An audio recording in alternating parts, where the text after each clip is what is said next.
নমস্কার। অনেক হাজবেন্ডরাই জিজ্ঞাসা করে যে কি আমি ভিডিও রেকর্ডিং করে ম্যাট্রিমোনিয়াল ডিসপিউটে কি এটা প্রুফ হিসাবে দেখাতে পারবো? তো এই ব্যাপারে আমি এই বলবো যে ইন্ডিয়ার ক্ষেত্রে ম্যাট্রিমোনিয়াল ডিসপিউটে ভিডিও রেকর্ডিংটা অত ইউজফুল নয়। ভিডিও রেকর্ডিংটা অত ইউজফুল নয়, কিন্তু আপনার যদি সিসিটিভি ক্যামেরার ফুটেজ থাকে যেখানে মহিলাটা বা তার আর কারোর ছবি মানে ক্লিয়ারলি স্পষ্ট দেখা যায় তাদের মুখ চোখের, তাহলে সেটা ইউজফুল হতে পারে as a evidence in court. আর অবভিয়াসলি ভিডিও রেকর্ডিংটা অত ইউজফুল না।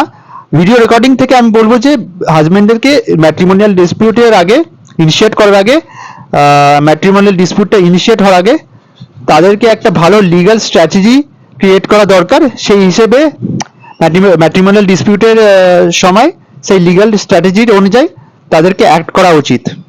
তো আমার এই ভিডিওটা পছন্দ হলে লাইক, শেয়ার আর সাবস্ক্রাইব করবেন।